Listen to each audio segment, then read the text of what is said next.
कहना एक बात पूछूं? मेरा प्यार कभी टिकता क्यों नहीं? हर बार मैं सच्चे दिल से चाहता हूँ, फिर भी जो आता है चला जाता है। कभी कोई बिजी हो जाता है, कभी स्पेस चाहिए बोलकर चला जाता है। क्या सच्चा प्यार आज के जमाने में बचा ही नहीं, या फिर मुझ में ही कुछ कमी है? सखा, तेरे प्रश्न में आज के युग का सबसे बड़ा दर्द छिपा है। तू प्रेम ढूंढता है साथ में, पर प्रेम छिपा होता है समझ में।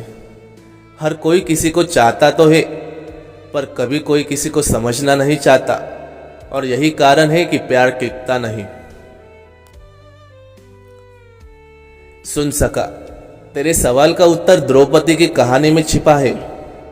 द्रौपदी, जिसे पांचों पांडवों की पत्नी कहा गया, पर क्या तू जानता है, वो पांचों के होते हुए भी अधूरी रही।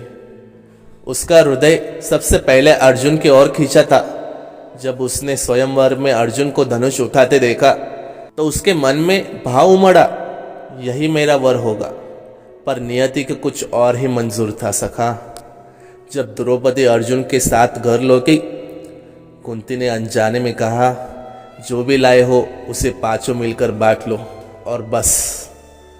वो एक वाक्य उसकी पूरी जिंदगी की दिशा बदल गया सखा।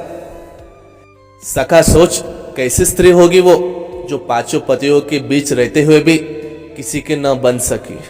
हर कोई उसका सम्मान करता था, पर कोई उसकी आत्मा को न समझ सका। वो दिन रात कर्तव्य निभाती रही, पर उसका दिल कभी अर्जुन के लिए धड़का, कभी न्याय के लिए तड़पा। कहा जाता है, द्रौपदी ने एक दिन कृष्ण से यही सवाल पूछा, मुझे 5 पति मिले, पर एक भी सच्चा प्रेमी नहीं मिला, क्यों सखा? और मैंने उससे कहा, क्योंकि द्रौपदी, तुम्हारा प्रेम किसी मनुष्य के लिए नहीं बना था, वो तो धर्म के लिए था। सखा, तू जिसे खोने का डर मानता है, शायद वो प्रेम नहीं, आसक्ति है। सच्चा प्रेम कभी नहीं टूटता, वो बस रूप बदलता है। जैसे द्रौपदी का प्रेम धर्म बन गया, वैसे ही तेरा प्रेम भी तुझे स्वयं जोड़ने के लिए आया था। कभी किसी के जाने पर टूट मत जाना, क्योंकि सच्चा प्रेम अगर तुझसे गया तो वो किसी और रूप में फिर लौटेगा, तेरी पहचान बनकर, तेरी ताकत बनकर। याद रख सखा, हर अधूरा प्रेम बुरा नहीं होता। कुछ प्रेम पूरे न होकर भी जिंदगी को पूरा कर देते हैं। राधे राधे।